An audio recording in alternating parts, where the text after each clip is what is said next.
Cinema ప్రేమికులకు నమస్కారం. ఒక ప్రేమ కథ 1947 దేశ విభజన సమయంలో మొదలై దాదాపు 78 ఏళ్ల తర్వాత మళ్ళీ మన ముందుకు వస్తే ఎలా ఉంటుంది? అలాంటి ఒక ఎమోషనల్ లవ్ స్టోరీతో వచ్చిన సినిమానే మెయిన్ పసావుంగా.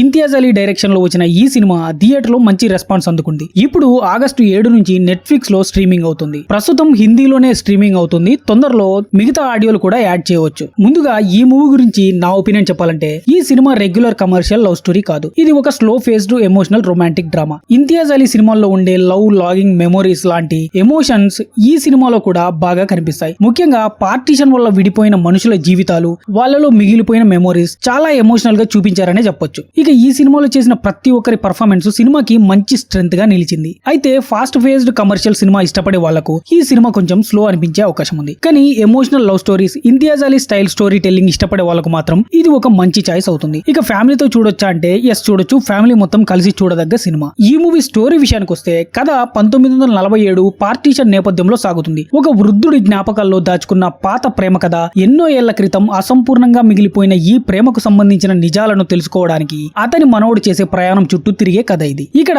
పార్టీషన్ ను కేవలం రాజకీయాలు, మతాలు, దేశ విభజన కోణంలో కాకుండా ఇద్దరు మనుషుల ప్రేమ విడిపోవడం, జ్ఞాపకాలు అనే ఎమోషనల్ యాంగిల్ లో చూపించే ప్రయత్నం చేశారు డైరెక్టర్. ఈ cinema plus and minus points గురించి మాట్లాడితే, ముందుగా plus points. Imtiaz Ali style story telling, emotional love story ఉంది. స్ట్రాంగ్ పర్ఫార్మెన్సెస్ ఉన్నాయి. పార్టీషన్ బ్యాక్ డ్రాప్ చాలా బాగా చూపించారు. మెయిన్ ప్లస్ ఏంటంటే ఏఆర్ రెహమాన్ మ్యూజిక్. ఇక మైనస్ పాయింట్స్ ఏంటంటే, మూవీ కొంచెం స్లో నరేషన్ ఉంటుంది. కమర్షియల్ ఎంటర్టైన్మెంట్ ఆశించే వాళ్లకు కనెక్ట్ కాకపోవచ్చు. ఇక ఈ మూవీ గురించి ఫైనల్ వర్డిక్ట్ ఏంటంటే, మొత్తానికి మెయిన్ వాపసాంగా అనేది ఒక సాధారణ ప్రేమ కథ కాదు. కాలం, దూరం, దేశ సరిహద్దులు దాటిన కొన్ని ప్రేమలు మన జ్ఞాపకాల నుంచి ఎప్పటికీ చెరిగిపోవు అనే పాయింట్ ని చెప్పే ఎమోషనల్ రొమాంటిక్ డ్రామా. థియేటర్ లో మిస్ అయిన వాళ్ళు ఇప్పుడు ఈ మూవీని నెట్ఫ్లిక్స్ లో చూసేయొచ్చు. ఈ మూవీకి నేనిచ్చే రేటింగ్ 3.75 అవుట్ ఆఫ్ 5. ఇది కేవలం నా ఒపీనియన్ మాత్రమే. ఇక ఈ మూవీని మీరు చూస్తుంటే మీకు ఎలా అనిపించిందో మీ అభిప్రాయాన్ని మాతో పంచుకోండి. కామెంట్ సెక్షన్ లో కామెంట్ చేయండి. ఈ వీడియో నచ్చితే ఒక లైక్ చేసుకుని మరిన్ని మంచి మంచి వీడియోస్ కోసం మా ఛానల్ ని సబ్స్క్రైబ్ చేసి పక్కన ఉన్న బెల్ ఐకాన్ ని యాక్టివేట్ చేసుకోండి. Thank you for watching. జై హింద్.